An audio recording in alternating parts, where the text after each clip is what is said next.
Hello and welcome back to another episode of Hear Me Say. My name is Riya Sethi, and today I have just one question for you. Do you want to save the planet? Going plant based could be sold as the most impactful thing that we can do to minimize our environmental impact, even more than cutting down on flights or switching to a renewable energy supplier. I am back with 9 things that are gonna tell you how consumption of animal products and animal agriculture are not at all good for the planet. I think the first and the foremost thing that needs to be discussed is the rapid heating, or I should say, overheating of the planet. So, all of the animal products that we are consuming and all of this animal agriculture is just turning the planet into a giant microwave, which is just constantly heating up. And I think it's safe to say that the world is not a great place right now. The amount of carbon dioxide in the atmosphere is one of the main contributors to climate change, and it is just continuing to rise past levels that were last seen like millions of years ago. And this combined with other greenhouse gases has just triggered extreme weather conditions across the globe. In fact, 7 of the 10 hottest years on record took place in the last decade. So now the question arises that how does this tally with what's on our plates? Let me break it down for you. So we can start to figure out the real environmental cost of animal products. So if I start with for every gram of protein that meat or beef production releases, it gives out almost 200 grams of carbon dioxide equivalents into the atmosphere. Now, what are carbon dioxide equivalents? So, carbon dioxide equivalents that are CO2e are actually standard units that are used to measure carbon footprints. Around 200 grams of carbon dioxide equivalents are released, along with lots of different greenhouse gases, which includes methane and nitrous oxide, that we all know are the gases responsible for global warming and the depletion of the ozone layer. So, next in line comes pork, which produces 36 grams of carbon dioxide equivalents, and then we have dairy at 35 grams, then poultry at 32 grams, and then eggs that are at 24 grams of carbon dioxide equivalents for each gram of protein. And if you add all of this up, then that means that the average carnivore diet produces around something like 21.2 kgs of carbon dioxide equivalents every week. And this includes just animal products, excluding the consumption of fishes. And over the year, which will gradually add up to 1.1 tons of carbon dioxide equivalent. So, yes, going vegan or adopting a plant based diet could be definitely the holy grail that we can use to minimize our environmental impact and protect the earth from literally turning into a giant microwave. But the point is that it's not just carbon dioxide, which is the main focus right here, which brings me to my second point that consumption of animal products and the practice of animal agriculture altogether is also gulping all of our water. Rearing livestock doesn't just produce a lot of greenhouse gases, it definitely has so many other impacts on the environment too, which includes the scarcity of water that the whole world is facing right now. And it takes 100 to 200 times more water to raise a pound of beef or a pound of meat than it does to raise a pound of plant food. And every kilogram of meat produced requires around 15,000 liters of water. And if I add all of that up, in total, almost a third of the world's freshwater usage just goes into animal products. And this is mainly due to the vast quantities of crops that are needed to feed those animals that are raised for our consumption. Vegetables, on the other hand, require just over 300 liters per kilogram. If I talk about figures, then 60, 108, 168, and 229 pounds of water to produce 1 pound of potatoes, wheat, maize, and rice, respectively. So there is a huge difference in the quantities of water used. And as I said, that a pound of meat needs around 15,000 liters of water. So, and equally, it takes nearly 1,000 liters of water to produce 1 liter of milk. And we all know that hundreds of millions of people actually around the world do not have access to clean water, and many people struggle with water scarcity, sometimes because of drought and sometimes because of mismanagement of water sources. So it's a big thing that livestock is just guzzling more fresh water than just about anything else. And in fact, that's also one of the biggest polluters of fresh water. So I think the more livestock the world replaces with plants, the more water there will be to go around for good and for better uses. A lot of food that is grown in the world isn't being eaten by humans. You heard it right. This brings me to the third point, that all this animal agriculture and all of the animal products that we are consuming do have a big part to play in world hunger. In fact, 70% of the grain that is grown feeds livestock, and globally, 83% of farmland is set aside to raise animals. And it's estimated that 700 million tons of food that could be consumed by humans just goes to livestock each year. And we all know that 1 billion people go hungry every day, but livestock now consumes the majority of the world's crops, which is a big shocker. So we know that meat is more calorically dense than plants, but more aggregate calories could be produced if that land, which is now used for raising livestock or raising the crops that feed the livestock, would be used or would be dedicated to grow various plants. And adding to that, all of the deforestation, overfishing, and pollution that is caused by meat and fish industries just limits the overall capacity of the earth to produce food. So, if more farmland was used to grow crops for humans, then more people could be fed at less of an expense to the planet. And in fact, it's been calculated that if the grain that is fed to animals in many countries were consumed directly by people instead of animals, we could feed at least twice as many people and possibly far more as we do now.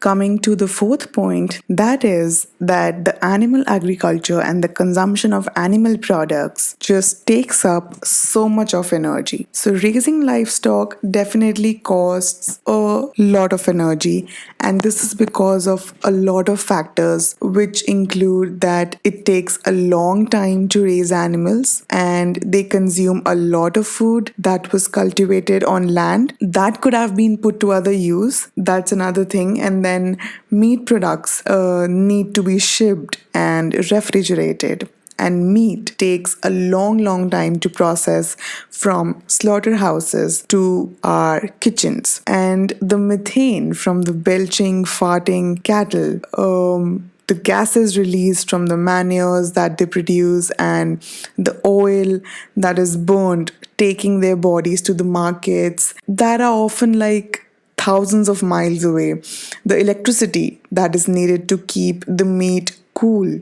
the gas that is used to cook it, the energy that is needed to plow and harvest the fields that grow the crops that again the animals eat, and in fact, even pumping the water that the cattle needs. All of this is just a massive amount of energy that is just put in to raise animal products that aren't even necessary for us. And plant based proteins, meanwhile, can be raised with 8 times less energy cost than all of those animal products. The next thing on the list is that animal agriculture and the production of animal products just eats up so much of land on the planet. So, if we compare the amount of land that is required for meat eaters versus the amount of land that a person or people who follow a plant based diet would need, definitely has some considerable difference. So, meat eaters need far more space than the people who follow a plant based diet. So, a family which is living off rice, beans, and vegetables and fruits, they may live on an acre of land or even less, while the average carnivore who consumes around 122 kgs of meat a year needs 20 times that. Nearly 30% of the available ice free surface area of the planet is now used by livestock or for growing food for those animals. And to make matters worse, our hunger to eat animals has led to overstocking of fragile lands and massive soil erosion and desertification. In fact, a study of 40,000 farms in 119 countries found that even though livestock provides just 10% of the calories we eat globally, farming it uses 83% of the farmland. These are some crazy figures. Coming to the next point, which is the sixth point, that is about how animal agriculture and our consumption of animal products is actually clearing the green cover of the planet. The global agriculture businesses has for 30 years turned to tropical rainforest not for their timber but for the land that can be used to graze cattle or grow palm oil or soy. And in a very latest food report, it is estimated that around 6 million hectares of forest land, which is an area that is equal to twice the size of Belgium, is converted to farmland each year. And of that, it says that most of it goes to livestock or to grow the crops to feed the cattle again. And as soy becomes the world's major crop for chicken feed, so the industry is driving cattle ranching deeper into the forest. So, coming to cattle ranching, which is also a major driver of deforestation. In fact, many of the fires that have devastated the Amazon rainforest this year, which was, I think, disheartening to see for all of us, were actually set by ranchers which were attempting to clear the forest just for cattle grazing. This is just plain saddening for me. Taking it to the next point, which feels like poison because the animal agriculture and our consumption of animal products is actually poisoning the earth. All the industrial scale agriculture now just dominates the livestock and poultry industries, and a single farm can now generate as much waste as a whole city. A cow excretes around 40 kgs of manure for every kilogram of edible meat that it puts on. And when you have many hundreds or thousands just crowded into a small area, the effect can be dramatic.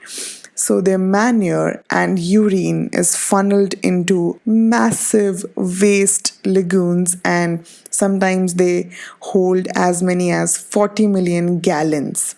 And these cesspools often break, they leak and overflow, and obviously, then they end up polluting the underground water and rivers with nitrogen and phosphorus and all of those toxic matter. And so that's just frightening to know that the sheer quantity of animals being raised for humans to eat now threatens the Earth's biodiversity. Another thing, and the eighth point, is that animal agriculture and our consumption of animal products is actually ruining the air we breathe.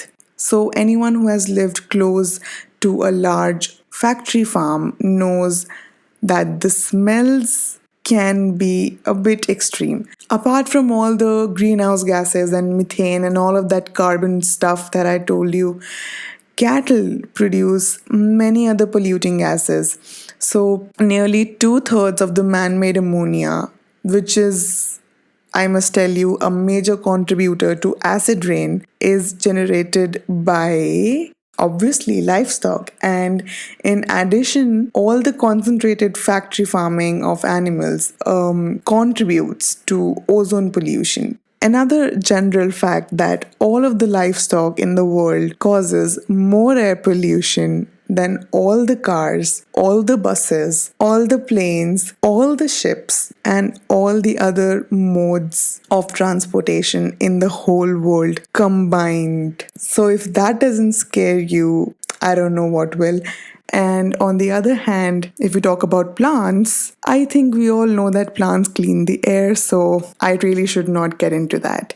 So, the ninth and the final, but definitely a very relevant reason, is that all this animal agriculture and all of our consumption of animal products is making us prone to diseases. Should I even talk about this, as we all are living, breathing witness of this right now in this moment? Still, I think I should break it down for you that the bodies of animals and their waste contains many pathogens that I cannot even pronounce, which can transfer to humans through water, manure, touch, or consumption. And in addition, millions of pounds of antibiotics is added to that animal feed which is fed to these animals to speed up their growth.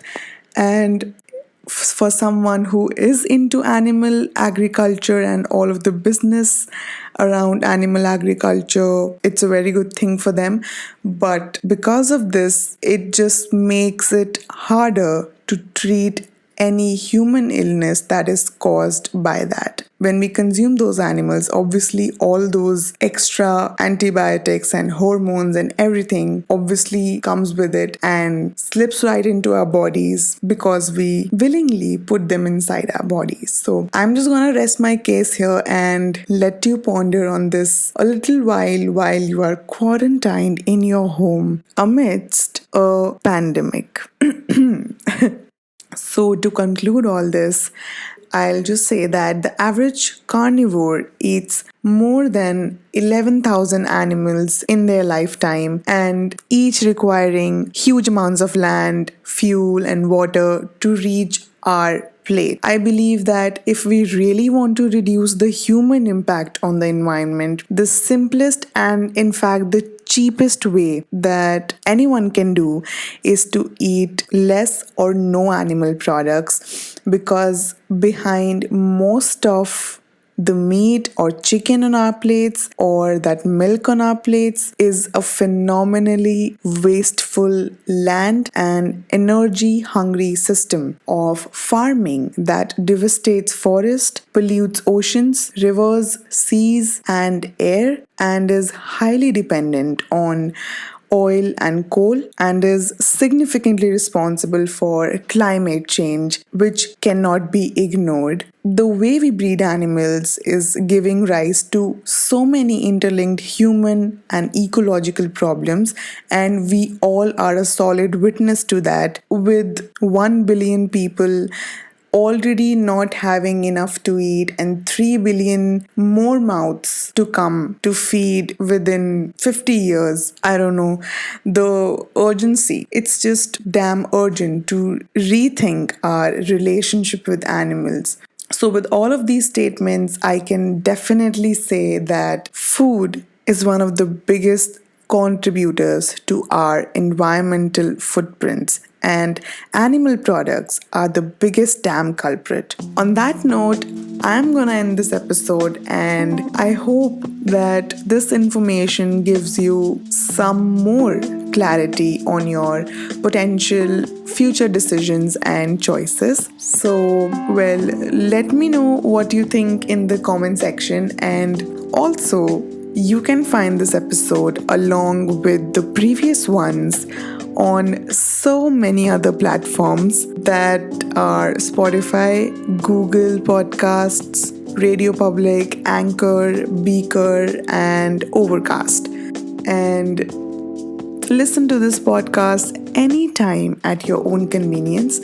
So, yeah, and I'll speak to you very soon in the next episode of Hear Me Say with Riya Sethi.